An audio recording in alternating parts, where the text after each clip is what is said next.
Hello, welcome to FanPark Live. I'm Terry Fluid, joined by Chris today. What an exciting, exhilarating end to that game of football. Madness. I mean, absolute madness. Weak red cards. A little bit of card. You can understand Southampton losing their minds. They know they're getting relegated. They led the game. They pulled themselves back into it. Super Danny Welbeck. Literally, you've seen the best and the worst of that player today. We're going to discuss all of that with you and take your calls on 0203 606 0315. Before you do that, please download the OneFootball app for us. Massively important. It really does support the channel if you do that. But it's also a great, free of charge, I will add, application for you to keep up to date with scores, statistics, football news in general. Transfer season's on the way as well. So you want to get that downloaded already for that. Got a special offer coming up for you all a little bit later on as well, especially if you're after some shirts for the World Cup, namely England, if you're an England fan like me. So keep tuned for that. But Chris, straight away, I mean, how would you summarise that performance from your team, Arsenal, today? Very typical. Clearly a superior side when Arsenal want to be. However, there's this sense that sometimes we get a bit indulgent in terms of the football that we can play, especially when we're on top. I don't want to say that Southampton are in a false position at this point during the season, because I feel like if you're fighting relegation, that's indicative of the kind of season that you're having. But at the same time, they have enough quality there, and there's enough of a structure there where they can be a threat to any team when they're playing anywhere close to what they can do. So whilst, Arsenal got very complacent, at the same time, it's like you're still facing a team that are capable of doing good things. And they got back into it. And it wasn't a lucky goal. It was a very well-worked goal. And it was in the middle of a good spell of pressure from Southampton. And it was coming to a degree. However, we were saying it that Arsenal can switch it on at any point, especially against sides that are quite clearly inferior to them.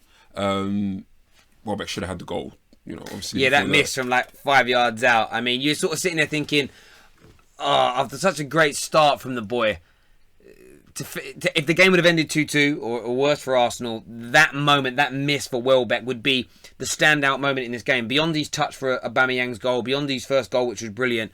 So kind of glad that he popped up at the far post. And although he's an Arsenal player, he's from the United Academy. So I've always got a slight, unless his goal damages my team now, I'm always happy when it's Danny Welbeck. I'd rather Danny Welbeck score than any other Arsenal player, but they got over the line. And the end of that game, I mean, can you understand, what are your views on the red card? Do you think it was a right decision by the refs? Let's just talk about just how hilarious it is that Wilshere was the one who completely started he set pace. He started that whole thing off, and by the end of it, he was doing the peacemaking thing and ushering Elneny off. Listen, it depends on how you want to kind of see the game in terms of officiating.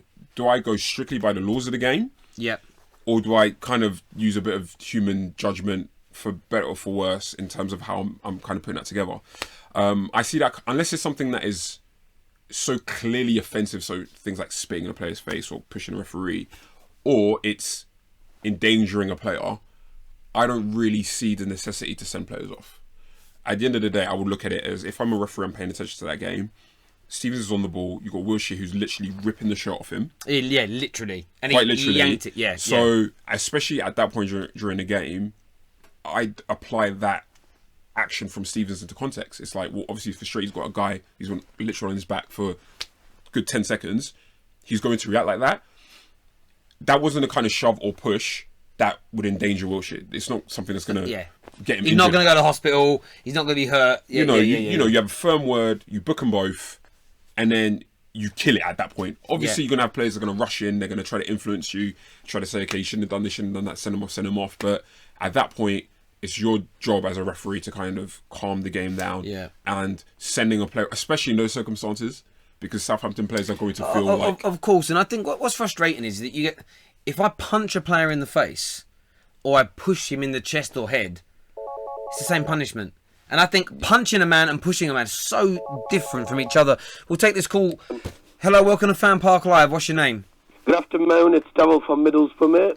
Hello, Daryl, how are you? I'm alright, mate. Thanks so much. Good. What was your views on that Arsenal victory this afternoon? Were you entertained by that game? Yes, I was rather surprised on how well Southampton did to get 2 goals. They gave a very good game. Both teams went hammer and tongs at it. I think it was a great game of football. And And I think, obviously, Arsenal had the more advantage after they won 4-1 against CSK in Moscow during the week, so they had a bit more of an advantage. Southampton, well, I hate to say I can see it going downhill from here, because a lot of people have already said that they're probably going to get relegated. Preferably, I actually don't want them to get relegated, but football's a funny game these days. I think with Southampton, it got to a point now where they didn't kick on. No. And there's a kind of when players don't feel motivated, I mean, I don't want to speak as if I have that kind of insight, but when players don't see progression at a certain point, where you've been at that same level, that kind of mid-table, kind of pushing for Europa League spot, you're not bringing in players. Obviously, they have a structure, they have a model for their club in terms of bringing players in terms of the coaching, in terms of the scouting, so on and so on. But you're not bringing in players to kick you up a level. Yeah, I agree. There's a lot of changes with the managers. There isn't. Also, is it Pellegrino, was it mentioned before? Yeah. If you're going to sack him and bring in... I mean, Mark Hughes doesn't fit the model that Southampton have been producing. They're sort of the default of their club, the types of player, the types of manager, the style of football they want to play. Mark Hughes isn't that. He's been brought in to save them. But he's been brought in too late. Like, that sacking should have happened 5 weeks, 6 weeks... 2 months earlier. So I feel sorry for the fans. I always do feel sorry for fan groups. And Southampton, I don't think their fan base is hurt anybody. They don't think wrong. But they're kind of like, I feel sorry for them. However, as a football club, I hold them accountable, because either Pellegrino was the right man, that's why you kept him so long. You might as well have kept him into the end of the season and let him rebuild a little bit, not in the same way, but like Rafa Benitez did with Newcastle. We came in, couldn't save them, and then stayed. Let him rebuild again. If that's the kind of man you want, stick with your model. What I'm confused with Southampton is they've now gone for Mark Hughes. If they go down, which it looks like they're going to, do you then sack him, or do you use him to try and get you back into the Premier League? But he can't play the football, on the style of football, that you scout for, that you purchased, the way your academy plays football. They've got a very ingrained identity as a football club they're trying to create. It doesn't make much sense, and maybe that feeds into the players as well. Hang on, what's going on? This doesn't fit with what we're being told, doesn't fit with how I was sold about the club. The academy players, okay, we're going to be taught to play beautiful football in the academy, we're going to play for Mark Hughes, and it's going to be... I don't want to be... I want to put Mark Hughes in the same box of like a Big Sam or a David Moyes. I have seen Mark Hughes teams be capable of playing football. But I do agree with you in a sense of like, you've had Pochettino, you've had Puel, you've had Pellegrino, you've had obviously Ronald Koeman as well. Like, you've had managers that, even if they have their differences amongst one another, there's still that thread in terms of the kind of football that they coach. And I feel like, Mark Hughes is a deviation now. Again, you're looking at the rationale. Did you deviate because you've seen a decline in how Southampton are plummeting, and you just like, okay, even if it's a short-term thing, let's just deal with it now, and then, if he keeps us up, we'll let him go. Or even if, we go down, we let him go immediately, because then it's like, okay, we need to go bring in the right man for the job. Now, I get that. Darryl, really appreciate your call. Thank you very much, mate. Cheers. Take care. No worries. We've got some more calls ready to come through. Hello, welcome to FanPark Live. What's your name? Ricky Taylor from Borough. Hello, mate. How are you? I'm all right, mate. I just want to ring up and say, why are we all getting excited about Arsenal winning at Southampton? These are teams we should be beating no matter what. Yeah, I haven't heard too many. So who's getting excited? All over Twitter, everyone's like, at the end of the season, do we not do this year in, year out, straight up all the way through the middle of the season, February, November? We sat here when we were off air and said the same thing, that this is the time of the year where lots of Arsenal fans build up this false sense of security. When there's no pressure, Arsenal will go and win. They might even win their last eight games because there's no pressure in the Premier League, and then it's that next year's 8. Yeah, no, I get that. I mean, I would celebrate the victory, well done, but we all celebrate the victory. But I keep saying this to Gooners: do not get ahead of yourselves. Not with Wenger as your manager. I agree with you completely. So you're seeing a lot of that on Twitter. Everywhere, it's not just that, it's in my hometown. I live in Middlesbrough, I mean, there's a lot of Arsenal fans up here, and you get it all the time. We've just done, we could go and do like Wigan. We've done Wigan, but we're not performing against the Man U's, the Man Cities, the Liverpools, the Chelseas. Yeah, we had the fluke against Chelsea 3-1. Look what they did when they came back in the second time. Do you know what? Man City's tear us apart. 3-1 in 2 games, 6-2 with 2 games against Man City. Sorry, it's Ricky, isn't it? Ricky. It is, yeah. All right, nice to meet you. I'm Chris. Do you know what I find really interesting about what you're saying is because and this is just indicative of like the whole community. I go on my timeline right now on Twitter as an example, and I wouldn't see that. I wouldn't see the majority of Arsenal fans getting excited. I think if anything, the kind of Twitter sphere that I'm a part of in terms of football, it's almost like the complete reverse, where it's just like we almost don't champion anything. I know the most pessimistic football fans, like in humanity, and they're all Arsenal fans. You need to hook Ricky up. Yeah. Move to London, and you'll see maybe it's just a different thing. I think I need to. Another thing as well, I was wanting to say, what do people do when you cannot stay after this season? I don't care if you win Europa. I've been a die-hard Arsenal fan. I'm a true goner since I've been 14. No, for 24 years I've been an Arsenal fan. I've got them tattooed on me. I proudly go everywhere I go and say I'm a proud Gooner. But this guy's now got to go. I don't care if he wins Europe and gets us back in Champions League. Let him go on the high, give him his shove, but he's got to be packed off now. At what point, like what season or what year were you sure that you wanted Wenger gone? I'm interested. Me, about 2008. It started going after we lost when we lost the Champions League final to Bayern Munich, to Barcelona. Wow. It's like he slowly didn't care no more. It's like it's slowly every year he cares. 2006. That's what 12 years. 12 years ago. Wow. Yeah, you definitely. Man, I wasn't even shaving then. What was I doing in 2006? I remember because Middlesbrough, my hometown, were in the Europa final against Seville. Yeah, bloody Macronelli or whatever his name Macaroni. is. Macaroni. The bald guy. Massimo Macaroni. Yeah, I was living. That was amazing. I was living in a house in East London with four smoggies. You'll understand the term smoggy, right? Yeah, I do. Yeah. And we were in this room, and when he scored the winning goal to go put Middlesbrough through to that final. I've never seen a bedroom get destroyed and smashed to pieces. They were so happy, they were smashing up their wardrobes, and I was looking at them thinking, "Oh my God, this guy jumped on his bed so bad it all collapsed." And I was like, "This, just holding my drink, thinking I'm scared. I don't know what's going to happen." But no, look, that's a long time to have wanted him out for, though. I mean, I've been 11, 12 years. Get Wenger out, get him out. Listen, I know DT and troops are doing what they can, with the campaign and trying to get him to go. Listen. But you're the real founder. Long enough. You're the founder. Hey, can I ask you a question then? When you see the Emirates, I don't care what the official stats say, they will add season ticket sales into that. There was easily only 40,000 odd people there today. Do you think those people that have turned their back on the club in terms of going there... They should be ashamed of themselves. Why? Because as a club, we've got to support each other. But listen, let me ask you this question. So I wouldn't say this, right? If I'm dead against whether I love my club or not, if I'm dead against a football club, I'm dead against the ideology of a business, I'm dead against the ideology of anything. Why should, if you give Arsenal Football Club your money, all you were doing is feeding that snake whose head you want removed. If all you Arsenal fans keep paying in and they keep making the same amount of money, Arsenal Football Club are never going to make any changes because it's like you're moaning me. I'll tell you this, I was thinking this through this game. How does Wenger and the board feel when they look at that beautiful stadium they built that was meant to take you to the forefront of football? How would it make them feel to see themselves sat in 6th in the Europa League with a half-empty stadium? Them people not turning up, that's probably more powerful than any banner or any protest anybody can do, because that's visual. You can see that. It's in the atmosphere. That also comes and impacts on our players. If we don't turn up, they don't think they've got our support. So we can't expect them to go and put that crest on the chest like we do every Saturday and Sunday and every Euro match, every Champions League match, and go out and play. You can't expect them to if we're not backing them. Ricky. I'm not saying we don't back the club. Yeah. We don't back Wenger at the moment. And Stan Kroenke's got to go as well. Can I ask you a question? Go and do his hunting channel. Ricky, can I ask you a question? Do you think... Go on, mate. Any of that... Pardon? Do you think any of that kind of has to do with where you're from as a fan? Because I've been die-hard Arsenal ever since I was... No. But what? It's not about who you support. What I mean to say is that I feel like there's... Maybe it's a London thing as well. Like, in terms of entitlement, maybe the culture. Like, I think... I'm originally from Paris. I've been living in London since I was like 6 years old. But yeah, I didn't really understand the whole North versus South thing and kind of...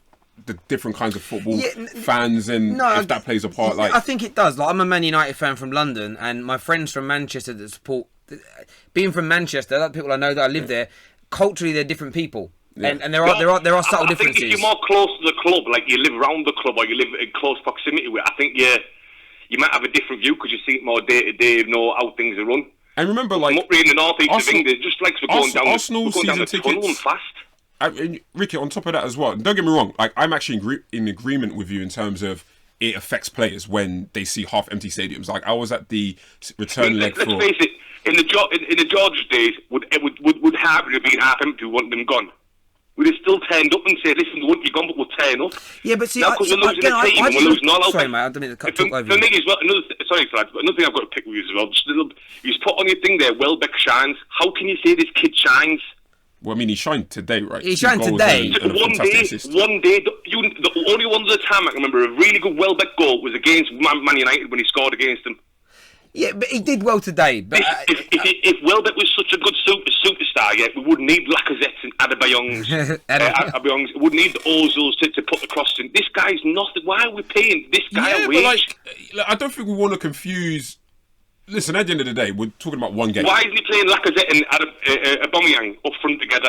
Well, if I was a manager, and I'm not a manager, but if I was also a manager, I'm looking at, okay, we've got a tough away fixture in another time zone. Next to Man U, coming up, haven't we? In another time zone, no, but we're playing CSKA Moscow. We can't play Aubameyang on Thursday. No, we can't, no. Do you know what I mean? And Lacazette, we want him starting. Remember, he's only just got back to fitness as well. Yeah.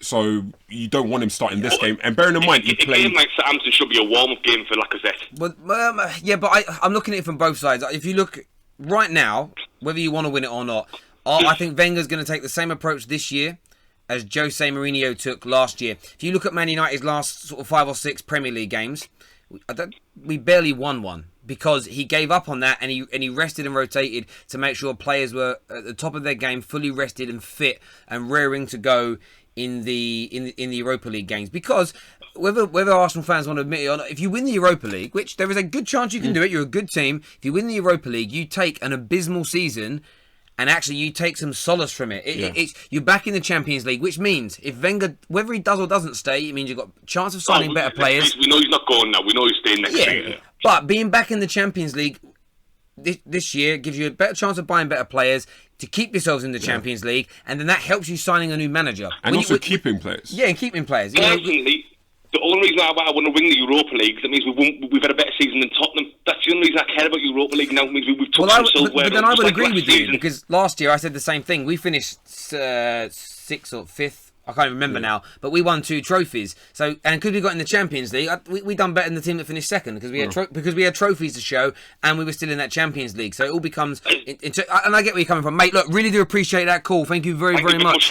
Cheers. That's probably the longest call we've done with a fan, 9 minutes. But do you know, if you ring us up with questions for us, absolutely do that. Get it done. We're going to take a look at the One Football app while we speak now. Pierre-Emerick Aubameyang voted as man of the match.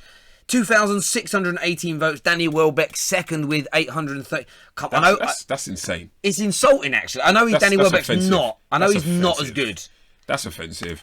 Listen, Danny Welbeck finished 2 goals, 2 decisive goals, and an assist. And his assist was majestic. And it wasn't like a normal assist. Like, that was, if any other player of like the highest, if Neymar, Messi, Ronaldo, Kane, any other player did that, we'd be ranting and raving over that. If Sanchez did that touch yesterday, Arsenal fans would be kicking off, I wish we kept him. Do you think, though, there's this element in football now? I was talking about this with friends yesterday at my brother's wedding, that there are lots of football fans now that don't really support teams, they support players. Oh, yeah, 100%. So you've got people now that are like Lacazette fans or they're Aubameyang fans. I'm seeing it massively with Manchester United. Like, I feel like, I know guys, personally speaking, I'm not going to name any names, that they will see a lineup that is good enough to beat whoever's in front of him, but because Martial isn't starting, or Shaw isn't starting, or Pogba isn't starting, it's an issue.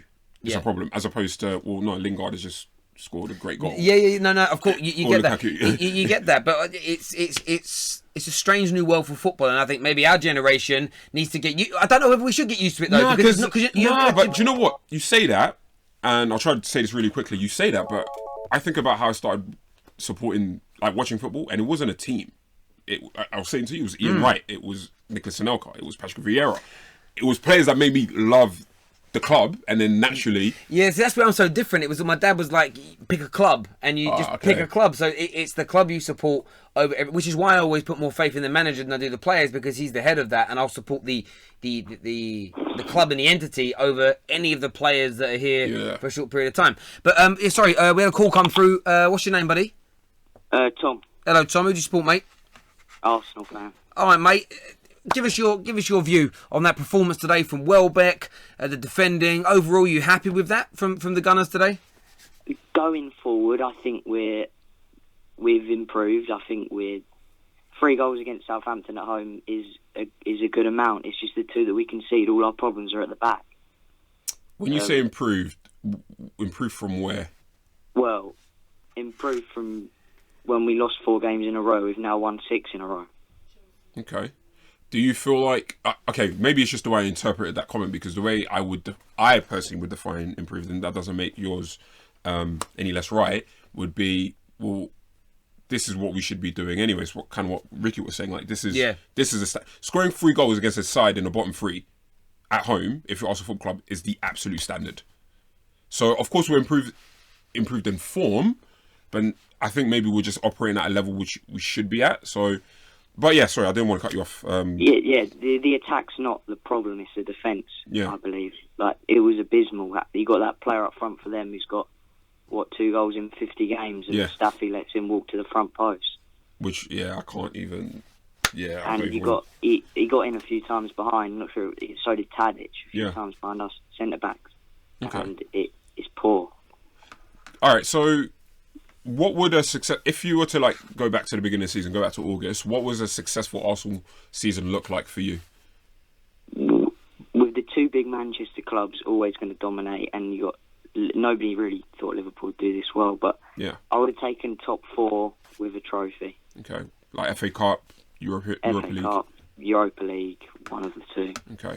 Well, I get that's your season. You're both Arsenal fans. I've asked this question of Liverpool fans a lot recently, and they kind of, the answers differ. Some have said this new idea of, I don't care about winning trophies, football is now just about playing entertaining football. I don't buy that for a second. I think you're just saying that because you're worried Klopp isn't going to win you a major trophy. Yeah. As Arsenal fans, though, I get the point. The Manchester clubs, the money, their power, their dominance. Chelsea has got a lot of money as well. Magic one time, you can get your team competitive again. What's the expectations now? Is it, and this is the, I get the protests, I get the wanting Wenger out, but what if you bring in, let's just throw a manager out there, whether it's Simeone, Allegri, Jardine, whoever it is, you bring the manager in you all want, you're all in universal agreement he's in, you give him 2 years to sort things out. What do you want him to deliver? What's the expectation in your mind? I definitely have my opinion on it, but I want Tom's opinion. What's your view, Tom? Well, exactly. What is the expectation when you've got 2 big Manchester clubs with unlimited money? I would like when we went 20 years in the top 4, we could have done better then because there wasn't as much money. But I think top 4 and a trophy is a good expectation. Now, there is one manager I would really want to see Arsenal get is Antonio Conte. I think he's passionate. He'd come in, he'd make signings, and he'd really push for Arsenal to compete. He's got a good wing. Mate, we're going to carry on this conversation, but thank you very much for your call, Tom. Really appreciate it, mate. Yeah, thank you. Thank you. Yeah, I mean, Mike... What's your view? Yeah, it's similar. It's in the sense of, okay, it's like a SWOT analysis, right? It's what are our own strengths and weaknesses? What can we do around that? But also, what are the threats? And at the end of the day, Manchester City, Manchester United, Chelsea to a lesser degree, are greater threats in terms of our challenge for the title. So, yeah, I think... bare minimum, it's almost like the football manager thing when you set your objectives at the beginning of the season. Yeah, there's almost that. It's that. It's like, well, at bare minimum for me, top 4, bare minimum. That's knowing what Spurs are doing. That's knowing what Liverpool are doing. Yeah, and I feel like if you can, it's like you do in increments. So I use Atletico as an example. Right now, even though they're in the Europa League this season, which I think is like exceptional circumstances, it's like a one-off. I consider them an elite Champions League caliber side. Yes. Now, they didn't just get there overnight. Like, they don't come from money. They don't necessarily come from a culture of winning like Barcelona and Real Madrid do.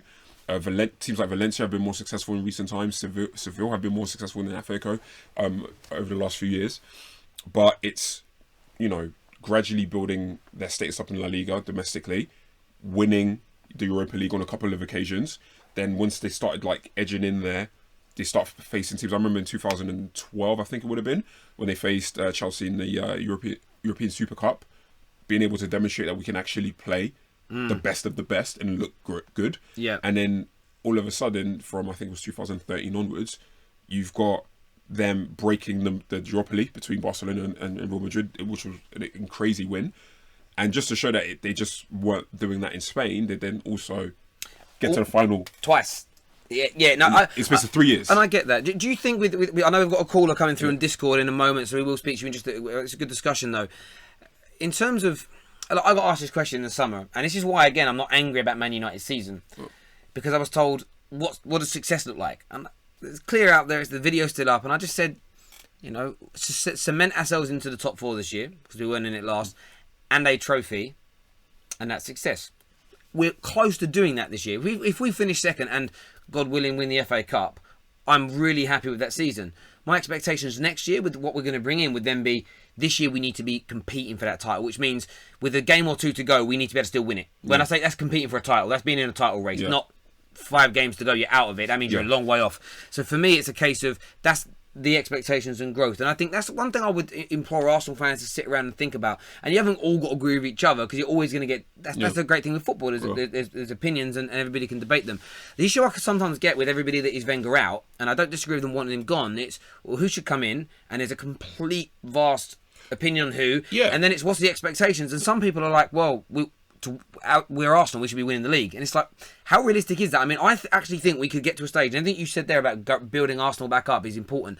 I think we could get to a stage over the next 3 or 4 years with the coaches we have at the clubs and the money and the prowess and the ability the Premier League's got, where you could actually get a season where between 6th and 1st there might only be 10 or 12 points. And then you're in a stage where it's, I've finished 6th, but I've actually done quite well this year. Like, in terms, if you look at it, and I just think football fans need to sit down and honestly adjust their expectations of what do I really...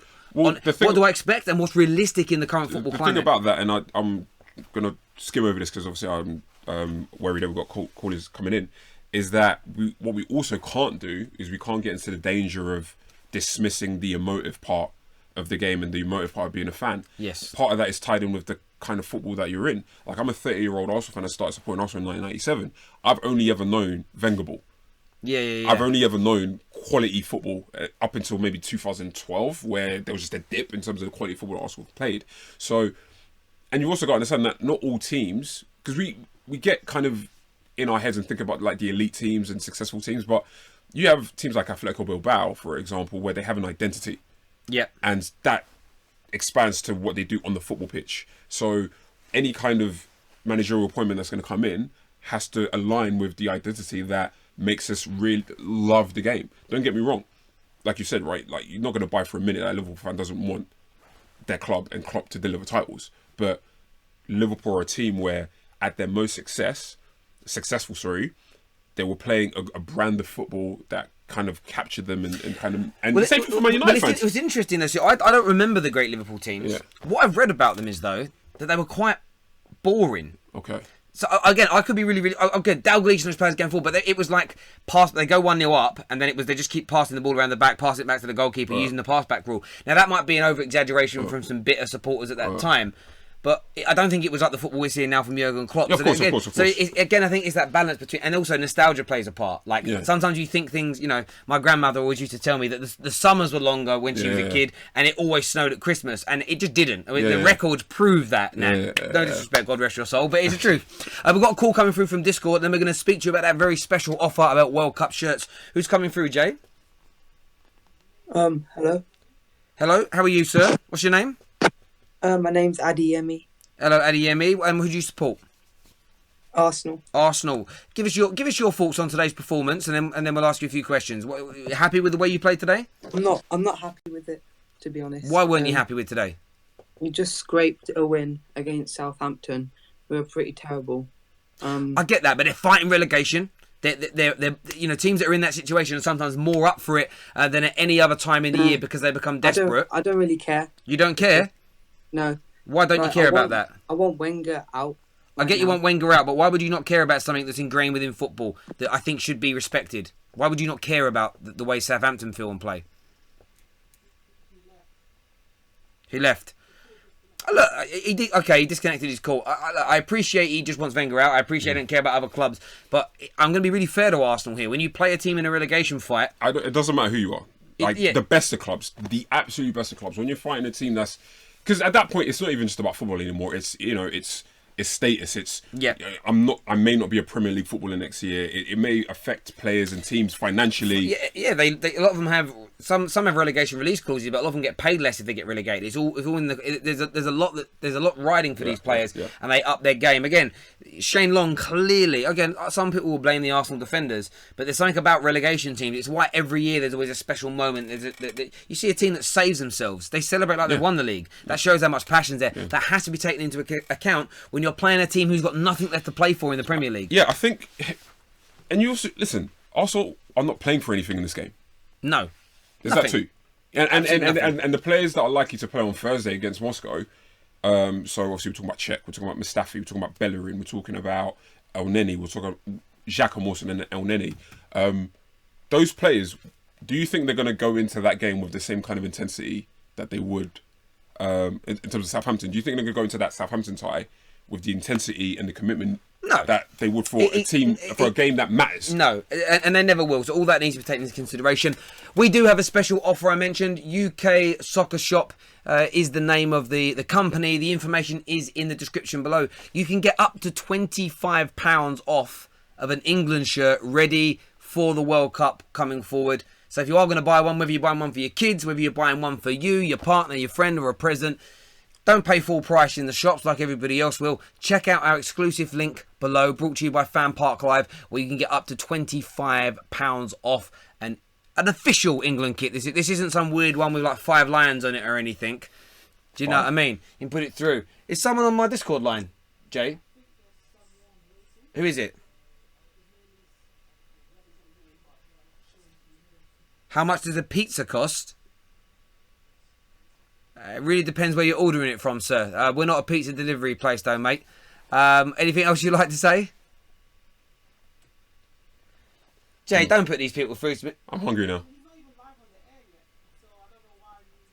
Okay, cool. Yeah, but take my ears off so I can't hear him. Don't leave a... I just got this random kid talking about pizza in my ears and you guys can't even hear him. I thought he was live on the air. And I'm hungry now. Yeah, I am feeling hungry. I am feeling hungry. Cool. So make sure we do that. By the way, just so you all know, it's 0-0 between Chelsea and West Ham. We will be doing a half-time and full-time show on that via FanPark Live as well. I've got a call coming through. Dope. Hello, welcome to FanPark Live. What's your name? Hi, it's Mohammed. Hello, Mohammed. Who do you support, mate? I actually support United. Oh, okay, cool. Oh, good. What would you like to say about this Arsenal game today?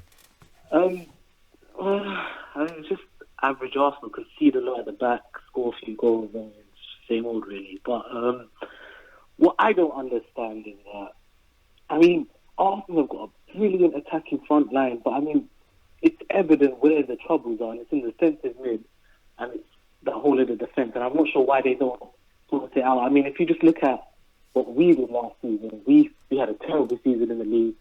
We went and got Matic. Although City won by a landslide, we almost licked there to secure second. And also, if you just look at Liverpool, they were in danger of not finishing in the top four. What did they do? They spent 80 million on Van Dijk. I just think that's what Arsenal need to do. They just need to do that sort of thing. Yeah, in terms of personnel, I definitely agree. I feel like if, there should be quality, should be matched in every position. So if you're going to sign top-class strikers, top-class attacking midfielders, then you need to sign top-class central midfielders, top-class centre-halves, top-class defenders in general. Why they're not doing that, I don't know. Maybe they just don't rate the players that may be available. You may ask yourself, okay, well, if a team of Liverpool standing could get Van Dijk, why can't Arsenal? So on and so on. Money. I honestly feel it's Arsenal not prepared to pay. I could never see Arsenal Football Club paying £75 million for any centre back. Well, you say that, but we're linked with Oblak, and apparently, again, it could just be rumours. It could just be agents. Oblak won't want to come to Arsenal. See, mate, do you know why I disagree with that when it comes to transfers? As a Man United fan as well, in the last few years, and I'll name these off, and I know this more about my club than I do other clubs, but when we were linked with Di Maria, Falcao, Pogba, Zlatan, Mkhitaryan, Matic last year, and there's one other player as well, Alexis Sanchez. When those links first got put out there, we were told by even when they were like legitimate links and we knew we were involved, everyone, including the majority of Man United fans, that won't happen. No way are they coming to us. So I don't ever believe that. No one would have said Aubameyang would be going to Arsenal a year ago. Yeah, no even one. When you sign Ozil, no one thought we'd sign Ozil. Sorry? No, go on. Yeah. When we signed Ozil, no one would have thought a month prior we could have signed Ozil. When we signed Alexis, no one would have thought a month prior we could have signed him. Same thing for Aubameyang. That was probably the most surprising one out the lot, to be fair, because he's a player that's been linked to Real Madrid and whatnot. And we've also got to put ourselves in players' shoes. Firstly, all of this is speculation. We don't know what kind of thing motivates a player of All Black. I don't think he's that profile of a player where he would turn his nose up at Arsenal. No. He's not a Neymar. He's not a Messi or Ronaldo, so on and so on. Yeah. And, it's a guessing game of how it's going to happen. Again, like you said, I don't think Arsenal will be prepared to do it. But if we said, okay, we're going to double your wages, which Arsenal could easily do, provided that we could provide them with Champions League football as well, it's like, well, you may have more of a chance of being competitive in La Liga because there's only really 3 teams in there as opposed to 5 or 6 in the Premier League. But you're playing at a bigger stage because the Premier League is bigger than La Liga. Not better, but just bigger. It is bigger. It is bigger. We're giving you Champions League football. You're living in London. We're paying you more. Provided that in terms of his personal life, his family situation, so on and so on, that he's okay with that. Yeah. Arsenal could easily. Yeah, no, they could definitely. I think Arsenal, it's like Thomas Lemar in the summer. If you offered the right money sooner, you didn't even need to offer 92 million. You could have got him for less than that. You offered the right money sooner. Thomas Lemar was one of the most sought after properties last year. Lots of clubs were interested, and Arsenal were very close to getting him. Riyad Mahrez was willing to join. The man nearly went to Man City in the end. So it shows the quality of player that they're able to. It's about at the end of the day, it comes down to putting. If that's the valuation the club sets. Look, the Alexis Sanchez situation. United got him over Man City because we were prepared. Yes, via a swap deal, we were prepared to meet Arsenal's valuation, and we were prepared to pay the player what he felt he deserves to be paid. End of the day, the last 2 games, he definitely demonstrated that he's worth that money. Was it 3 assists, creating another goal and scoring one? Essentially, it was a free transfer in many, many ways. But it comes down to money. It's about doing what the clubs say. If you come to my house and say how much to buy your house off me, and I say it's 350 grand, if you offer me 270, and I'm in no need to sell my house, I'm never going to agree to a cheaper sale. You either pay me that amount or more. Otherwise, I'm just going to close the door. It's as simple as that. Mate, really appreciate your call. Thank you. Cool. Take care, mate. Still 0-0 in the Chelsea versus West Ham game. If you haven't done so already, please download the Ultimate Football Fan application. You can do this via Google Play, the App Store, or via our description. But in the description below, there's a link. You can do it really quick and easy. But if you go into wherever you download your apps from, just type in the Ultimate Football Fan. You will see us there. And the great thing is, yes, there's some content on there you may see here on YouTube, but there's lots of exclusive content that goes up each week, and there's more and more coming. You can only get that on the app, whether it's Mr. DT, Mark Goldbridge, Flex, whether it's Louis from 100% Chelsea, the 5th Official, whoever it may be you want to watch, there is exclusive content on that app that you can get absolutely nowhere else. So go and make sure you get that downloaded. Jay, do we have any more calls, mate? Yeah, put them through. We'll do another call or 2. Hello, welcome to FanPark Live. What's your name? Emmanuel. Hello, Emmanuel. Emmanuel. Who you support, bruv? Arsenal. Good. What's on your mind? What do you want to say? Well, I think that it was a very stressful game to watch, in my opinion. Because we made a lot of sloppy mistakes at the back. I loved it. I don't support Arsenal, though, but I loved it. It was great. Yeah, go on. Yeah, but when we got the goal, I was very happy, obviously, because of considering the type of the players that we used. No Ozil, no Mkhitaryan, or Lacazette starting. So I was happy. Okay. To get the goals. What would you if everyone was available? What would be your starting lineup? In particular, the midfield and the attack. In the attack, I would go Aubameyang and Lacazette, a 2-striker formation. Okay. In the midfield, I would go left mid, probably Ozil. In the 2 centre mids, I would go Xhaka and Wilshere. And then on the right, I'd go Mkhitaryan. Wilshere and Ramsey? Yeah. Okay. What's your... No, Wilshere and Xhaka. Wilshere, sorry. That's what I'm saying, Wilshere ahead of Ramsey, in terms of who'd start in your centre mid. You don't feel like Ramsey's kind of, been outplaying him recently? I think Ramsey's played really well, but I'd play him for Europa instead. Well, that's the most important games now, though. The Europa League, I mean, I look at it like this with Ramsey. I think he's a quality player. I think he scores goals when he's given the freedom to do it.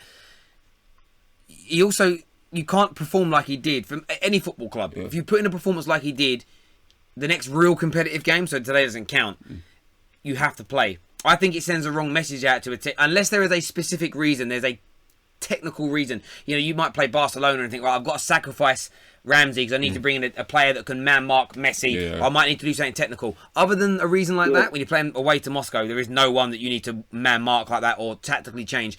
I think it sends a wrong message out for a player to perform like that, score those goals and be the man and then not be in the next team. Right. I think it sends the wrong message out across the squad. It just says to people, I can work hard, perform, and I still don't get a starting berth. I don't like that kind of attitude. I think he deserves to be in the team against CSK Moscow because he was your man of the match the other night and he's pretty much got you through to the semis. Yeah. I agree go on. with that. Good. Look, really do appreciate your call here on FanPark Live. Thank you. Thank you. Top man. Bye. Oh, yeah, it's still 0-0 in the game between Chelsea and West Ham. Are having a go of it. Those are still not safe themselves from the relegation fight, are they? So, what'd you say, mate? Cool. There we go. Well, listen, everybody, really do appreciate you all tuning into the stream. It's been fun. Yeah. Doing yourself for the first time. Enjoyed that. Good football talk, and that's what I like. A nice bit of good football. And there's probably like 100 more topics I want to talk to you about as well, where we were chatting off air as well that we'd love to do on air. We'll do that some other time. But time is a restraint. As mentioned already, please make sure you download the OneFootball app. Really important to us here on that show that gets done. I was actually at my brother's wedding yesterday. Someone actually asked me how was the hangover. I actually don't know how I got out of bed. I counted because I'm really funny at this. I did like 13 Jaeger bombs last night, plus everything else I was drinking. And I woke up at 9 o'clock and I was right out in deep Essex. I had to drive right down to Surrey where I live and then back up to here in northwest London. It took me like 3.5, 4 hours. But it's all right. I'm in a good space. But everyone that was there was like, yeah, like all these people. I've got the OneFootball app, and I was like, I didn't know you guys watched. That's nice. It was nice. Do you know what was really cool actually? On Thursday when we played Moscow, because I've got my new iPhone X recently. And it's the first time I used the AR feature. It's wicked, isn't it? Sick. So if you guys don't know what that is, you can get the starting lineups up. And if you've got a flat surface, like we've got like a big green thing here, you can do it on your carpet, your dining table. You can get the via the app, in the AR feature, you can put the starting lineups up in 3D in your living room or on your table or in your garden, wherever, and you can look and you can move the phone, you can get up close. You click on the players, it shows their stats and stuff. It's amazing. So it's really, we actually want to try and integrate that into the show, but we're just working out a way of getting that done. But yeah, download the OneFootball app. It's great. It really supports the show. Thank you all for tuning in as ever. Take care. God bless. No worries. It's been a pleasure, man. And we'll see you all soon. Bye bye. Peace.